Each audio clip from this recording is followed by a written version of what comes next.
Magandang buhay mga kabutingting, meron tayong gagawin dito na isang Vivo Y20. Ang problema nito, basag yung kanyang LCD. Makikita nyo, ayan may basag siya. Kapag ka-on natin, ayan ang makikita. Ganyan. Ayan. Ngayon, magre-replace tayo ng LCD. Unang gagawin natin dito, sa back cover. Hindi na natin ihahatir sapagkat ito napagawa na dati. Kaya dinikitan na lang dito. Ngayon ang gagawin nyo, humanap kayo ng pwedeng pagdadaanan nitong curve natin. Halimbawa, tulad nito, dito. Ganyan. Para matanggal nyo ito. Ingat lang kayo kasi baka mabasag nyo itong back cover. Madali na lang namang tanggalin yan sapagkat madali na nating matatanggal yan kasi madikitan na lang yan eh. Yung mga manufacturer kasi ang pinandidikit yung double adhesive. Ito ang ginamit na lang dito, yung gaganitong na-repair na. Ang ginamit na lang yung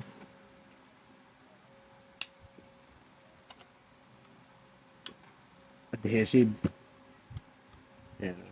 Handa-handa tayo para hindi mabasag yung ayan, narinig nyo tumutunog.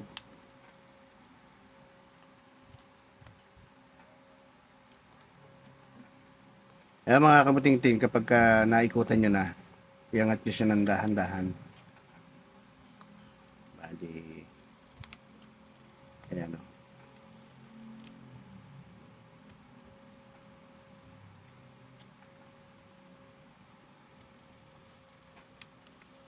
Ayan. Ayan, lagyan din pala ng dikit dito. Kaya pala mahirap tanggalin. Ngayon, tatanggalin nyo rin tong sa camera.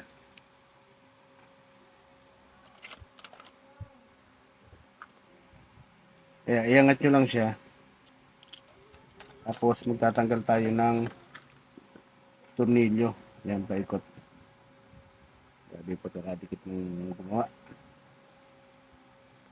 Ngayon, magtatanggal tayo ng tornilyo dito. Lahat yan. Tanggalin natin. Sapagkat itong side cover naman ang tatanggalin natin. Yan, maraming tornilyo yan. Tabi lang natin.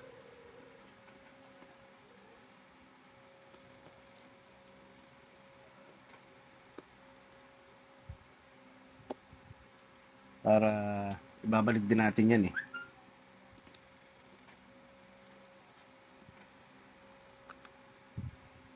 Subaybayan nyo yung aking video para napanood nyo yung kabuuan. Shout out! Ayan, Homer Sabile, ayan, sa kanya po ulit ito. Iyantak niya po ulit tayo. Nagpagawa ulit siya ng cellphone. Pangatlong paggawa niya na po ito. Ayan. Salamat sa pagtitiwala, tol. Shout out din kay Marvin De La Rosa. Ayan, tol. Sa pagdadala ng cellphone kaninang umaga. Ayan.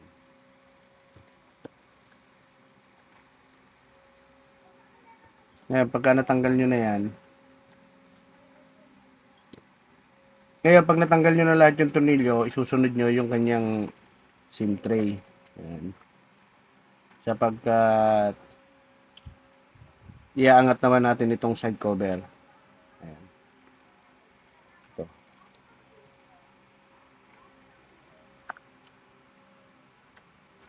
So, gamit din yung curve dito sa ilalim. Ayan, tulak nyo lang siya. Ayan mga kabuting-ting, kapag naiangat nyo na, madali na yan tanggalin eh. Pwedeng kuko. Ayan o. Dating dito, ingat kayo. Kasi maaaring yung fingerprint nya. Ito yun. Kaya dito tayo. Ayan, silipin natin kung kasama yung kanyang fingerprint.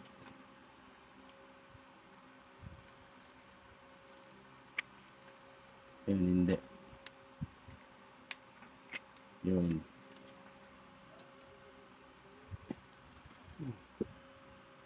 Ngayon, ang gagawin natin, iaangat natin tong board. Sapagkat iaangat natin yung flex ng ating LCD saka nung battery. So kapag iaangat nyo na yung board, meron ditong isang tornilyo.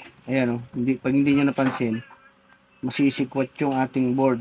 Tabi nyo lang siya sapagkat babalik natin siya mamaya. Ayan, maliit lang siya. Ngayon, iangat natin tong cover ng board natin. Ngayon, iaangat natin yung sa battery. Ito. Ito. Tapos, tatanggalin natin yung battery niya. Iaangat nyo lang to. Ganyan. Saka nyo siya hihilahid. Ayan o. Ngayon, tanggalin natin itong plastic para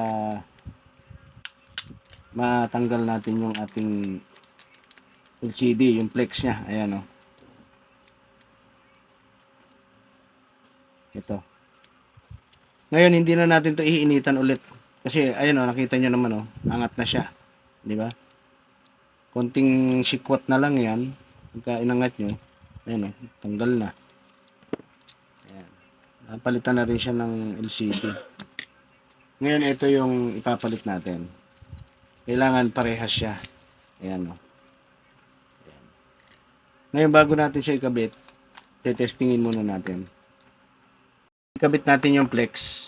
Tapos, ibalik natin yung kanyang battery at itatrial natin kung walang depekto yung ating biniling LCD. Ayan. Hindi pa natin na-dikit to ha. Tetestingin muna natin. Kabit natin yan.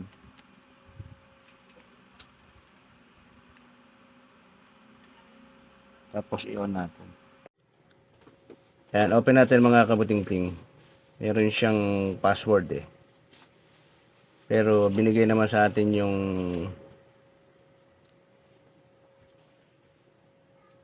kanyang password. Tayin lang natin.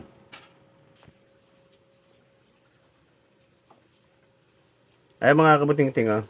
Nakita nyo. Tayin lang natin ng konti. Loading siya eh. Ayan. Ayan. Okay na siya. Ngayon, kukuha kayo na isang application dyan kahit ano. Halimbawa, itong contact. Ayan. Galaw nyo lang siya. Ayan, ganyan o. Taas baba. Ayan. Pagka gumagalaw na ganyan, yung mga application, ayan o. Ibig sabihin, okay yung ating LCD. Kailangan buo na yan gumagana eh. Ayan. Ayan natin, alabat, punta ka sa camera. Ayan. Okay. Ayan o. Okay na siya. Ayan. Kaya ang gagawin natin ngayon, ipipix na natin siya.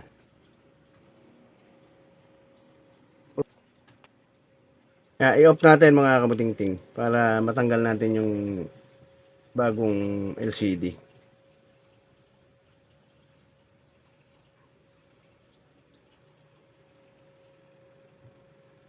Ayan. Tanggalin natin yung battery. Ayan. Tapos at ipipix na natin siya. Pero bago natin siya ipix, lilinisin natin yung kanyang pinagtanggalan ng LCD. Ito. Papakita ko sa inyo. Kapag meron siyang naiwang mga dikit dito. Yan. Ayan, linisin natin mga kabuting-ting. Pag lilinis yan ganito, yung gilid na yan, kasi may pinaka kanal yan eh, paikot, kailangan matanggal yung, ayan, nakikita niyo yung puti na yan. Kasi yung adhesive na clear yung ginamit. Yan. Pero gagamitin natin mamaya, kulay itim na. Ayan o. Yan. Igilidan nyo lahat yan, paikot yan. Para malinis na malinis yung ating yan. Pagka nalinis na yan, didikitan natin siya ng adhesive. Ayan mga kabutingting, dikitan natin. Ang pagdidikit dyan, paikot din. Ganyan. Sundin nyo lang yung pinaka-guide niya. Ganyan. Para lumapat yung ating LCD. Ayan, ganyan. Paikot.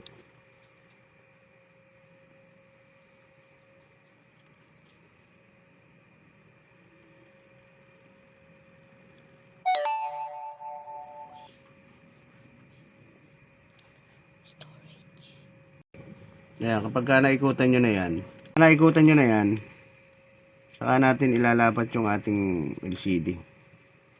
Panoorin nyo ako para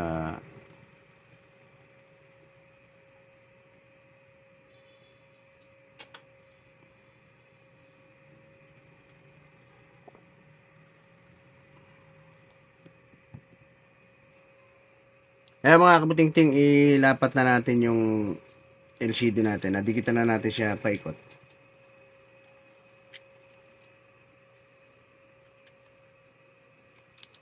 Ayan. Ang paglalapat dyan, itutulak nyo pa ganyan. Tapos dito naman, pa side na ganon. Ganon din sa kabila. Para lumapat siya ng maayos. Kakabit na natin. Bubuin na natin siya mga kabutingting. Pagkat lalagyan natin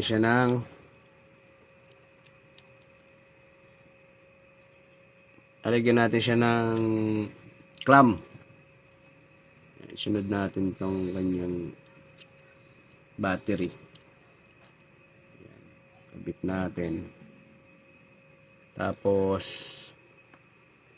sunod natin yung kanyang, pag naikabit nyo yung side cover ay yung bolt cover, susunod nyo to, kabit nyo yung fingerprint yan, tapos itong side cover. Ngayon isusunod nyo dyan pagka naikabit nyo mabuti. Ayan, tutunog naman siya, mararamdaman nyo siya na lalapat siya. Ayan o, diba? Ngayon ikakabit natin yung kanyang tornilyo. Ayan, maraming tornilyo ang ikakabit natin. Yan, ikakabit natin ngayon yung mga tornilyo. Tapos isusunod natin yung camera cover. Tapos yung back cover na. Saka natin siya lalagyan ng clamp pagka naikabit na natin yung back cover. Ayan, ngayon itong maliit na tornilyo na to, yung andito, tinanggal natin sa unang video natin. Yan ang huwag niyong kalilimutan. Kasi pinaka-suporta yan nung ating camera. Ayan. Medyo mahirap lang ikabit kasi sobrang liit niya. Ayan. Tapos kakabit natin yung mga tornilyo naman dito. Paikot din yan. Sana ikabit nyo na lahat yan. I-double check nyo siya. Kaya i-double check lang natin. Ngayon, kapag ganyang nailapat na natin, isusunod natin yung sa camera. Tapos yung ating, ayan, bali ganyan siya.